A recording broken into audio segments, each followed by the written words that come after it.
Good evening. Thank all of you for being here this evening. I sincerely appreciate it. I want to start my remarks today by taking a moment to reflect on the last few weeks and the COVID-19 vaccine rollout that we're going through. As of April 5th, we opened vaccine eligibility to all Nevadans 16 years of age and older. We have come so far since when the vaccines first arrived in our state in December, and I am incredibly proud of the continued work of the federal, state, and local partnerships that are helping us increase access, focus on equity, and ensure Nevadans are protected. As of today, about 40% of Nevadans 16 and older have started the vaccine process, and 1/4 of Nevadans 16 and older are fully vaccinated. This is tremendous news, but we are not done yet. We will continue working around the clock to make sure we are reaching Nevadans wherever they are at. Earlier this year, before vaccines were widely available, I laid out Nevada's roadmap to recovery safe reopening plan, which included a process for transitioning the decision-making authority of mitigation management of businesses and activities to local authorities at the county level as of May 1st. Across the state, counties are hard at work on this process in consultation with COVID-19 Response Director Caleb Gage and the COVID-19 Mitigation and Management Task Force. At the same time, at the state level, we've continued monitoring ongoing COVID trends and evaluating our situation with state public health officials. It is those conversations and evaluations that have brought me before you today for some exciting updates. For reasons I will walk through in a moment, and based on consultation with our state health officials, I am pleased to announce that I am very confident every county in the state of Nevada will be able to fully reopen at 100% capacity by June 1st. The original plan to transition authority over mitigation measures to the counties on May 1st remains the same. We are aware that some counties may make the decision to move 100% capacity as early as May 1st, when they gain the authority. Others may not. Each county in Nevada is unique and has different factors to consider: rural or urban settings, community transmission rates in the area, and vaccine administration, among a few. But regardless of the ultimate decisions each county makes for the May 1st transition, we are confident that every county will be able to move to 100% capacity by June 1st. That is Nevada's goal, and that is the state level. We will do whatever we can to help counties get there, which leads to another update I'd like to give today. Originally, the state planned on keeping some mandatory measures in place at the statewide level when the authority transitioned to the counties on May 1st. However, after extensive conversations with state health officials and with the goal to reopen to 100% capacity across Nevada by June 1st, we will remove the statewide required social distancing mandate as of May 1st. This is one of the best measures I can take as your governor to increase flexibility and remove roadblocks for local authorities as they take over authority of mitigation measures. This is also a critical step to help ensure that by June 1st, full capacity means full capacity. To be clear, this does not mean that social distancing will no longer exist in the state. In fact, every health official will agree it's still an important prevention tool. This just means that the state will no longer be setting the requirements. That authority will also now transition to the counties, so they can make decisions based on what works best for their local jurisdictions. And when it comes to our biggest industry, the Nevada Gaming Control Board will continue to maintain authority over gaming areas, including gaming floors for licensed establishments within the state of Nevada. Additionally, all applicable establishments must continue to follow all requirements outlined in Senate Bill 4 from the 32nd special session and subsequent regulations.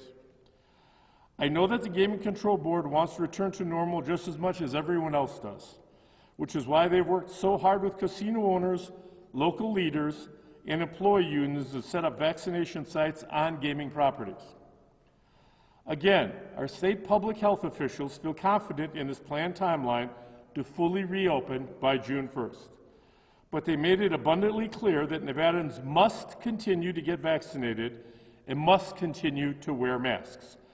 That's why the state mandate will remain in place throughout this transition, the mask mandate, that is.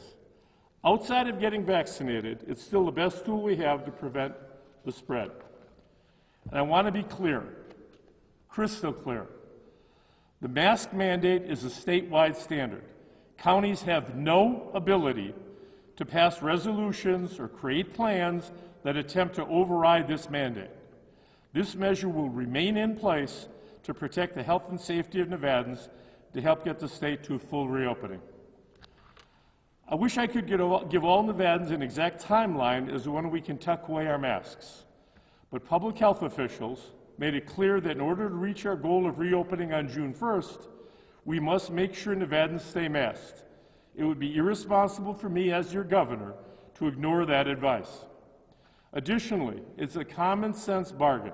If we all continue to wear masks, it will help ensure that we can reopen our state by June 1st.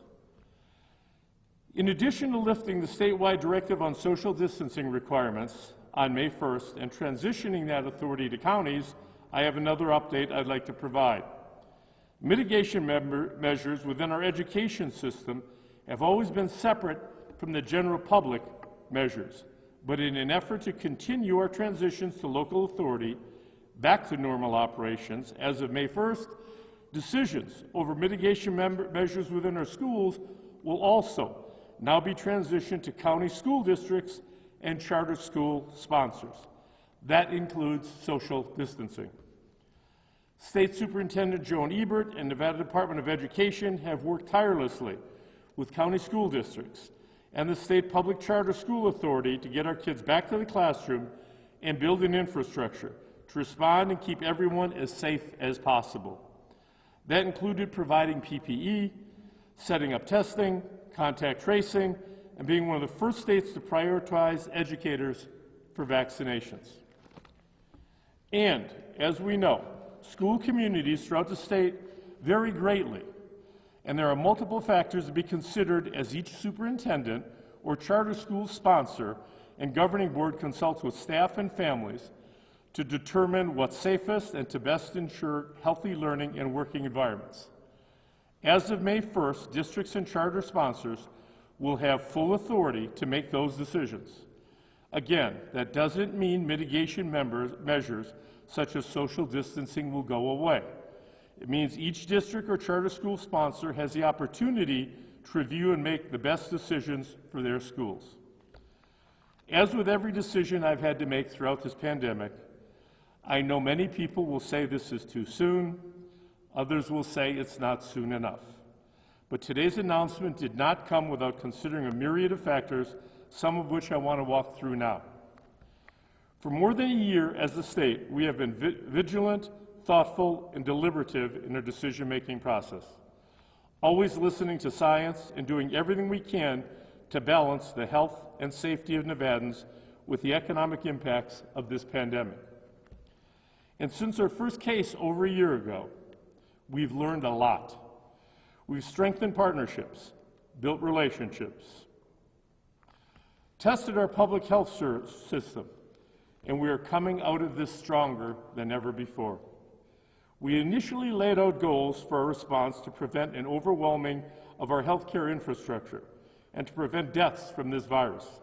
Our state mitigation measures have been rooted in these goals. Because of our efforts and the work of every Nevadan, we have seen significant improvements of key COVID metrics since January, all while our vaccination rates have increased. Over the last month, we have seen daily new cases stabilized at the lowest we have observed in nearly a year, with only slight increases since expanding capacity limits to 50%. These small increases are expected as we continue to open the economy and do not currently pose a threat to our hospital infrastructure. As we continue to vaccinate more Nevadans, we will continue to strengthen our defense against future surges and protect our vital public health infrastructure, a goal we've had all along. Healthcare providers have greatly improved treatments, and our incredible hospitals and healthcare workers have developed management efforts. These are noteworthy milestones that we can expect to play a significant role in ensuring that Nevada's hospital infrastructure never again reaches the strain that was experienced during the winter surge. I want to take a moment to thank Nevada's medical personnel. They faced immense stress, pressure, and unimaginable hardships for over a year. But even when tested, our healthcare workers and hospitals never broke. This test of our system shows how strong we are and that we can problem solve, and that across the state to support our residents. In addition to the progress made within our hospitals, we've also managed to build a stronger public health infrastructure to help manage going forward.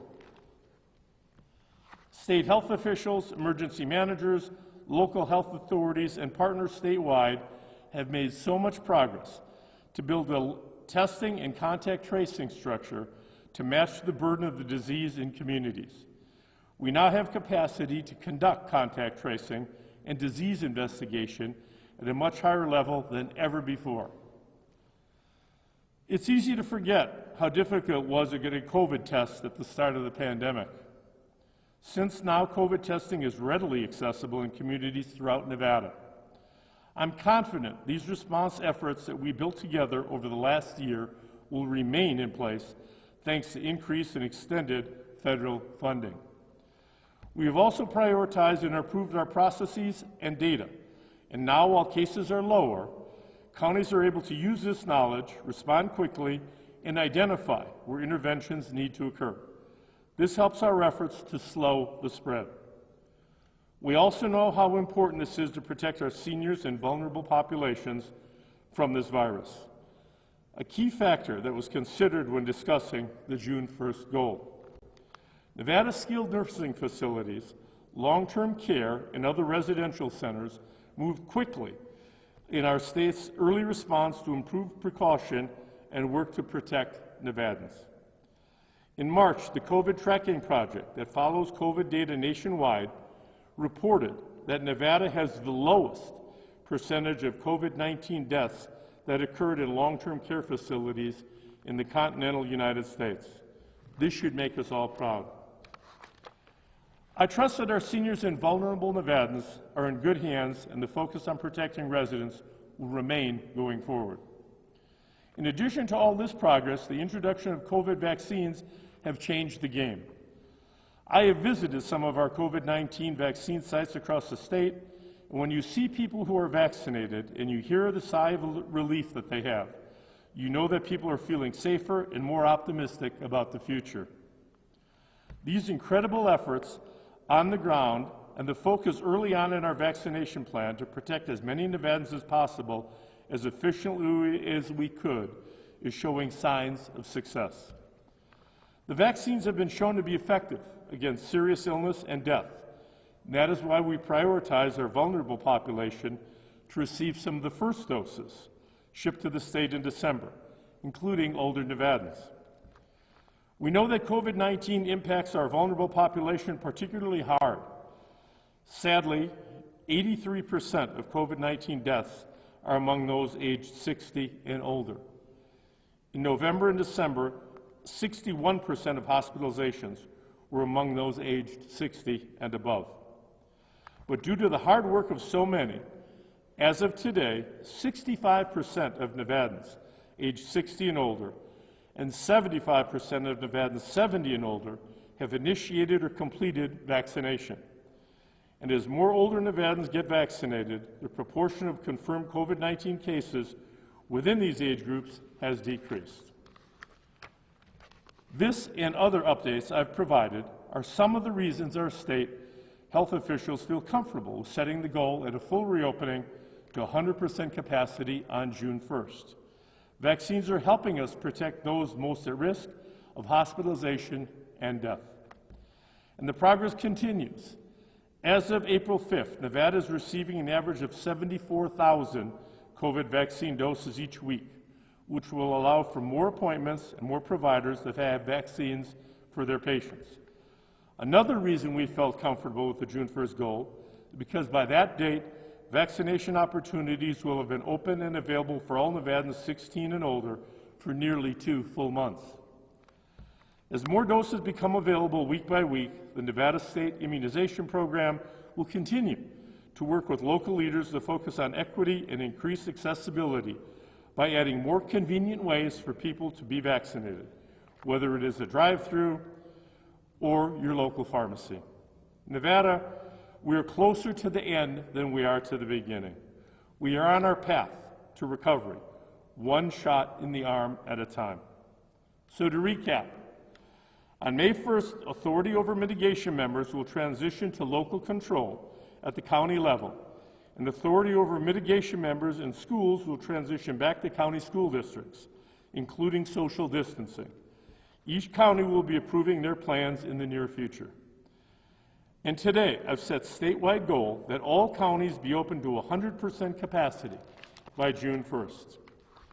A safe and responsible reopening, like what I have laid out, is a path forward to bringing back our state economy, helping our small businesses, bringing back conventions, and getting Nevadans back to work. It's how we ensure Nevada doesn't spend the next decade crawling forward, but instead sprinting forward to create a better, healthier, and more prosperous state for all of us. In order to reach this goal, everyone must play their part. The state will keep the mask mandate in place and support all vaccination and response efforts. Counties must evaluate transmission in their areas and make best decisions on how to protect their residents starting May 1st. Businesses must continue to operate safely and protect our economic future.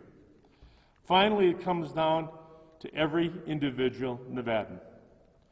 Every resident of this state, every resident has a stake in the game. Wear a mask. Stay home when you're sick. Get tested. And most importantly, get a vaccine as soon as possible. It doesn't stop with you. Call or text 5 people you know, family members, neighbors, friends. Share appointment information for vaccines. Help a neighbor schedule or give them a ride. If you're not sure where to start, go to nvcovidfighter.org for information or call the hotline at 800-401-0946. We know this virus is still present in our communities, and we must also accept the fact that COVID will continue to be present into the future, similar to other viruses that we are familiar with. But what we do know now that will allow us to return to more normal Nevada lifestyle on June 1st and focus on a strong economic recovery, remaining vigilant, wearing a mask, and most importantly, getting vaccinated as soon as possible. Nevada, we can do this.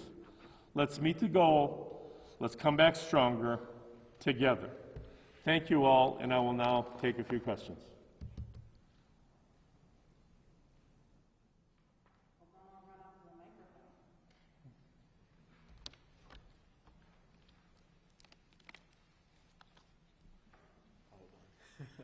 Hey there, Governor. Thank you so much for doing this today. Thank you. Brian with 2 News, just for the record. So we're starting to see other countries, unfortunately, go back into lockdown, and even some states, their governors coming out pleading with their citizens to take it easy and be safer. What do you think Nevadans have done to reach this point of 100% reopening? And at what point, since we are starting to see some other strains come in that are even more contagious, at what point could we get to where the state takes back control from the counties? Well, I am confident in the residents of the state of Nevada. They've done an incredible job to this point in following our directives, the vast majority of the residents in the state of Nevada. The best 2 things that we can do to make sure that we don't take a step backward are get your vaccine as soon as you're eligible to get it, which is now for everybody 16 or older, as soon as you can get an appointment, and continue to wear a mask. Different communities are going to have different standards and whatnot for reopening because different counties are different, rural and urban, and the setting and whatnot. So I'm confident that if our residents follow these 2 simple guidelines, wear a mask and get your vaccine, we're going to be fine.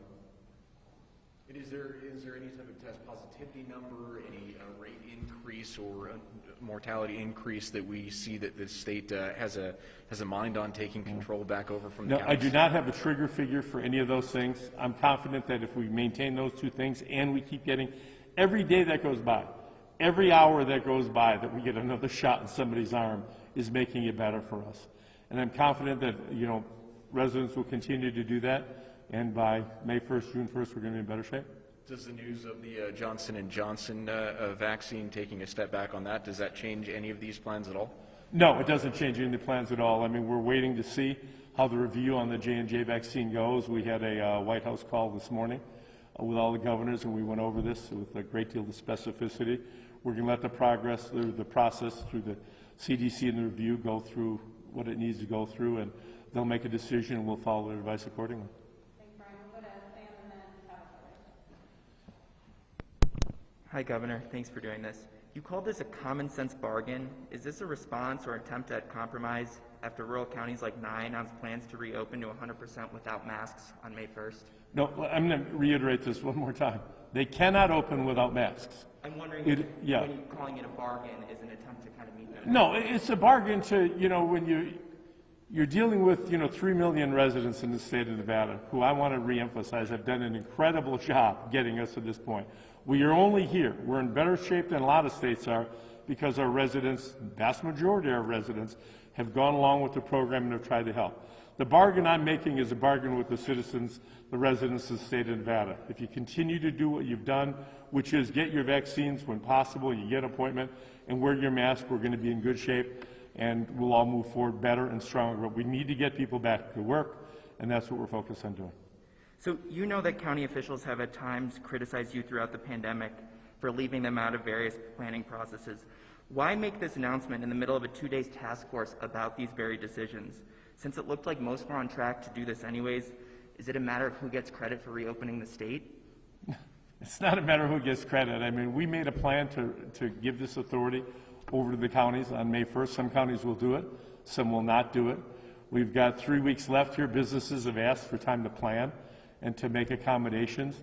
And in consultation with our medical experts, I'm not interested in who gets credit. We've been dealing with this for 13 months. I've been dealing with this. Now, you get a lot of people now suddenly, again, everybody's going to second guess or be a Monday morning quarterback. We have made the best decisions possible, and I'm excited to be in the position that we're at today. I really am. It's the first really good news that I've been able to deliver in a long time, and I'm hopeful that our residents take it that way and we can all be moved forward stronger. Thank you. Just a quick, simple yes or no question, and then I have a quick question about COVID. But we saw today a death penalty abolition bill come into the Assembly. If that bill lands on your desk, would you sign it? Okay. I was expecting this question in light of what happened in the Assembly, and I'm going to read a prepared statement that I have. I'm not going to take any follow-up questions, but I'm going to leave it at the statement. Okay? And then can I ask a couple COVID questions afterwards? You can have a COVID question after this, but no more death penalty questions. What I've said on the record in the past has not changed. Under most circumstances, I'm opposed to capital punishment. I know there have been wrongful convictions. I know there are significant costs associated with capital punishment and more. But as also said on the record in the past, there are incredibly severe situations that may warrant consideration of capital punishment. But I believe overall it should be sought and used less often. I was on the ground the night and the morning after 1 October. I was there. I talked to families whose loved ones were victims. The experiences of victims' family members are always on my mind. Just like the majority of Nevadans, they consider this issue that weighs heavily on me, which is why I have a hard time with the idea of a complete abolishment of the death penalty. I'll continue watching this bill. As governor, I have responsibility to be considerate of all these factors while I weigh any legislation that could get to my desk. And then we've seen some small increases in case numbers and hospitalizations in recent days, and the state, as well as the rest of the world, is in a precarious position right now as the vaccines race against the variants. Why are you making this announcement today when we don't know what's going to happen in the coming weeks? We never know what's going to happen in the coming weeks. If I waited a month to make this announcement, we wouldn't know what's coming in the coming weeks after that. I am so incredibly proud and appreciative of the work that Nevadans have done. Small businesses have sacrificed tremendously. Our labor force has sacrificed tremendously. Educators, frontline workers, students, parents, everybody has sacrificed. There has to be a light at the end of the tunnel. There has to be an opportunity for us to get back to our better normal. And I think this is the opportunity, and I'm confident with those two situations in place, that people continue to wear a mask and they avail themselves of the opportunity to get a vaccine, we're going to be in a better position. And then if we do see variant cases increasing, would that then necessitate the state stepping in again? Or? I will continue as we move forward to listen to our medical advisory team. You know, they are not bringing that up at this time. I mean, anything could possibly happen. I talked to my friend Gretchen Whitmer pretty regular, and I know what she's gone through in the last couple of weeks. I cannot make a commitment on what's going to happen 2 weeks or 4 weeks or 8 weeks down the line, and I don't have a specific trigger number, whether it's hospitalizations or test positivities or whatever it might be. But you look back last year, November, December, we had 2,200, 2,300 cases in the hospital. I mean, we had a parking garage made into a hospital room here at Renown. I mean, in southern Nevada, they were using a convention center, different areas. We're down now to around 300 statewide hospitalizations because everything's improved. And every day that goes by that we vaccinate, as I said, we get 70,000 doses a week. You know, it's another 10,000, 11,000 doses a day are going into people's arms. Every day that goes by, it should be improving for us. Thank you. Hey, Governor. Are you concerned about the pause on the Janssen vaccine creating more hesitation among people who are already on the fence about getting it, especially in the rurals? We have the FEMA truck now. Yeah. You mean about getting the Johnson virus or vaccine? Yeah. Well, I got the Johnson vaccine myself, so I didn't have any hesitation about it. I'm confident the CDC is going to analyze this. I think they did the right thing. They started to see a pattern. They saw 6 cases out of 7 million doses that were given out. They're researching to see if there were more cases involved. They're going to have a thorough review of this, which is how vaccines are evaluated and how they move forward. I think they're making the right call, and we're going to follow their guidance. But I think it would be premature to speculate on what ifs. Let's see what happens tomorrow when they begin this review and how long it takes, and hopefully they'll get back to us. Did you take this pause into account when making this decision today? We took everything into account when making this decision today. I mean, I don't know if this pause is going to last a day, if it's going to last a week, if it's going to last a month. That'll remain for the medical experts to find. But I am confident with the position that we're in. The Johnson & Johnson, the J&J vaccines that we're getting are a relatively small percentage of our overall vaccines that we're getting. The Pfizer and Moderna vaccines have been absolutely incredible. They might cause some minor discomfort for people. They might get fatigue. They might get a sore arm. They might get some nausea, that sort of thing. But those are signs that the vaccine is working, and I'm confident that the more people get them, the better off we're going to be, and we'll be back to using all the vaccines that are available to us.